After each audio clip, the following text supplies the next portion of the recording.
Daine, this is for you. When it comes to investing in your education at the beginning of, your PT career, how much of your income do you recommend to reinvest into yourself and your business, especially at the start if you're not making as much? 10% minimum. Yeah. 10%. So the way I look at it is like, and obviously that will change. Like, if you're earning $50,000 compared to $200,000, 10% is a lot different, right? 10% at 200,000 is 20,000 compared to at 50, where it's 5,000. So 10% is just a nice, good round figure to look at. Now, in terms of how, like, if I could go back in time and do it again, I would have done it a little bit differently. So like for me, I spent the first 10 years of my career investing probably 25% of everything that I earned. I reinvest, because people talk about investing, like the best reinvestment or the best investment is honestly an investment into yourself. So it's like, once you lock in on, I guess, what your intention for your career is, who you want to serve, whether you want to work online or in person, whether or not you want to earn 50,000 a year, 100,000, $1 million, whatever it is, you need to look at, okay, well, how can I acquire the skills to match that outcome or that intention, right? So if that means that you have a intention that within 5 years you want to do something, my advice would be, if based on your research, if you were to do it one way and it would take you 5 years to do it, my personality is I would double that.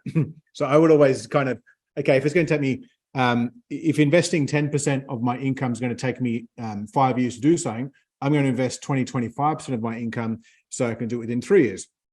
So like, that's kind of my approach, and it has served me well. It hasn't gone without its kind of trials and tribulations and stresses and whatnot, but like stress, pain, trauma, that builds resilience. Resilience builds growth. So I'm super grateful for it anyway. But the other thing that I would have kind of changed is the first 5-10 years of my career, I invested all of my time and effort into just learning the skills of nutrition and training and coaching. So I didn't kind of, like, step one, it's like, sure, have an amount that you're going to invest into your self-development, but then based off that amount, allocate maybe 70% in the first 5 years to becoming like better as a coach. And then the other 30% into becoming better as a business person, a human being, from more a personal development side of things. That aspect of things I started to invest more in over the last kind of, I'd say from about the age of 33. And that was after, like 12, 13 years of just literally learning nutrition, training, and strength and conditioning. So I think I would have a more blended approach. The typical rule of thumb is like years 1 to 5, do 70% into coaching, 30% into self-development. Years 6 to 10, do 50% into coaching, 50% into self-development. And years 10 plus, it should be it goes the other way, 70% into personal development and 30% into coaching. Because there is a law of diminishing returns, or a ceiling on the amount of skills that you can acquire in nutrition and training. Yeah. Right. So there actually is a bit of a ceiling there. Like, there's only so many times you can recite the research and do all that.